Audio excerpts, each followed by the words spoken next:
I got saved more than 20 years ago. Back then, I started attending English service. English is not my first language, so I didn't understand everything that was going on. But I could sense the presence of God so strongly. I told God I didn't know how to get to know Him, because to me, He is an Amor God. How can I get to know Him when I don't speak English? But I keep on going to the English service because I long for the presence of God. One day I picked up the Bible and start reading. Miraculously, I could understand the Bible and I started to learn more about God. In 2008, I came to City Harvest for the first time. As I decided to commit myself to the church, I began to go for the Bible study and fell in love with the Word of God. Often I ask God, what can I do for Him? I'm just a housewife. I'm not influential like the people in the marketplace. But I told God, whoever He sent to me, I will do what I can to share the gospel with them. And I started to have a burden to reach out to the young people. Many of our youth today need a safe place where they can just be themselves, and many of them may feel lost and unaccepted. I want to show them God's blessing, acceptance, and love. Although I'm in my 50s, I believe that God has given me an avenue into the hearts of the youth. Over the years, I have brought more than 30 youth to Christ, just by being there for them in a time of need. Many of them were friends of my children and niece and nephew. And I'm so thankful that God opened a way for me to speak in their life. 5 years ago, one of my son's friends was abandoned by her family and had no one to take care of her. I picked her up from the street at 4 a.m. that morning and tried to help her. I prayed together with her and asked God to show me how can I love this girl. Today, I have officially adopted Noelle into my family. From a girl that was doing badly in her studies, she is now doing very well in poly and is committed to God. When I got chased out of the house, I called Auntie Dorcas and I told her that I have nowhere else to go. And she just told me, it's okay, just come over my house right now.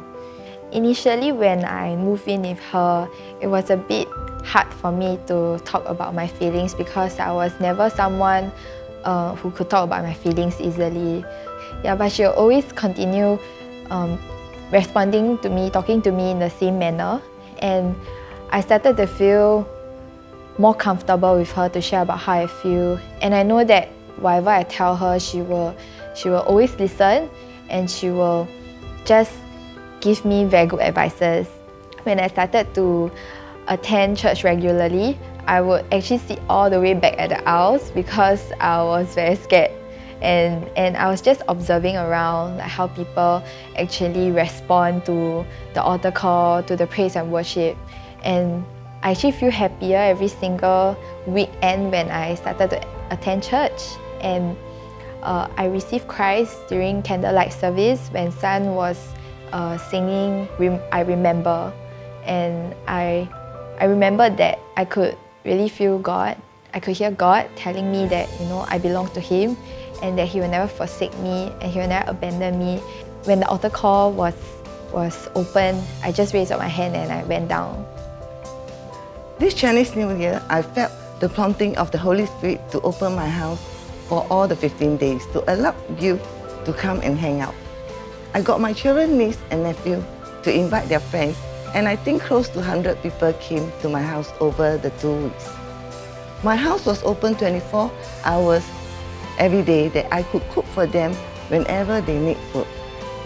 When I wasn't cooking, I would speak to them in a small groups and share my testimony with them. Some of them came for our service and received salvation. Others may not have come to know God, but they still come to my house to chat with me sometimes.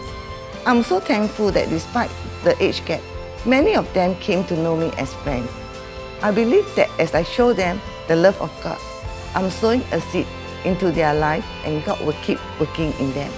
A lot of times we might fear rejection and feel like we cannot reach out, especially to the people who are different from us.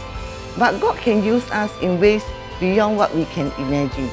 Just look at me, close to 60 years old and still reaching out to the young people. We just need to step out and trust that God will empower us to touch the life of many. This Easter, 15 youth have already agreed to come to our weekend service. And I'm reaching out to another 10 more. Who are you reaching out to today?